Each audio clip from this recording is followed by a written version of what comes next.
Welcome to Ifa Stories, where ancient wisdom meets modern storytelling. Step into the sacred world of Ifa, the Yoruba spiritual system, where every tale carries the power of divination, destiny, and deep cultural insight.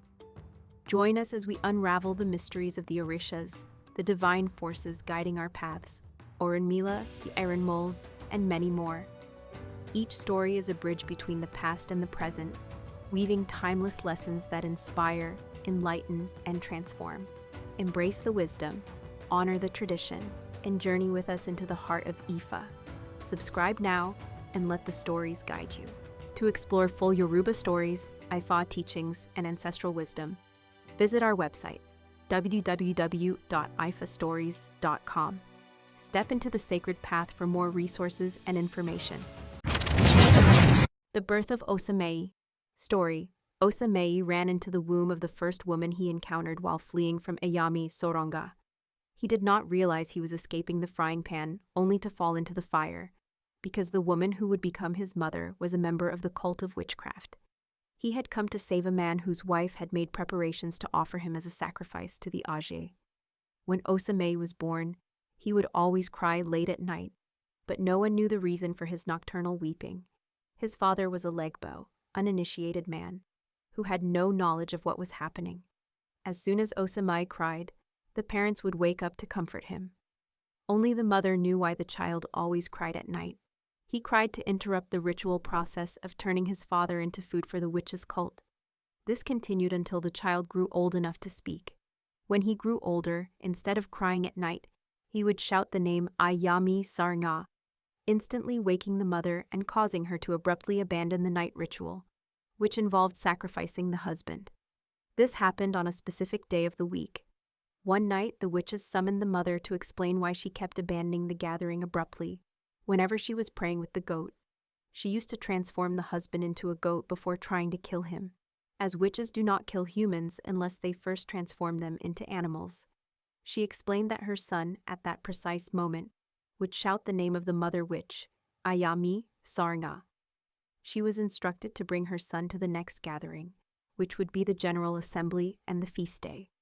All the witches had contributed money to serve their heads that night. When the day came, the heads of all the members were served one after the other. When they got to where Osa Meyi was seated, they also served his head, but he did not eat from the goat that was used because he had not contributed to purchasing it, as he was not initiated into the cult. The next morning, Osa Meyi woke up and advised his father to serve his own head with a goat, due to a dream he had. He told him to do it so that he could be healed, for he had been ill for a long time. The father accepted the child's advice and bought a goat to serve his own head. After the sacrifice was made, Osa Meyi asked the mother for an open clay pot and plenty of oil. He collected parts of the goat and all the leftover meat that had not been eaten, placed them in the pot, added oil and salt, as well as sand from the ground, represented today by divination powder. He then deposited the pot in the incinerator. That was the first offering ever made by a human to the Age, and it also revealed how offerings to them are made even to this day. After the sacrifice, everyone went to sleep, but the next day, the mother did not wake up. From that moment on, the father was healed. Things became clear to Osa Meyi after his mother's death, and eventually he told his father that the mother had been responsible for his illness. He recounted how he used to see her in dreams. For this reason, some Ifa priests refer to Osa Meyi as a sorcerer, but he never was one. From then on, people began to respect him. Anyone who wanted to serve their own head would always invite Osa Meyi to perform the sacrifice on their behalf.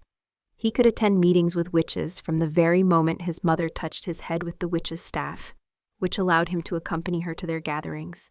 However, he could not eat with them because he was never formally initiated.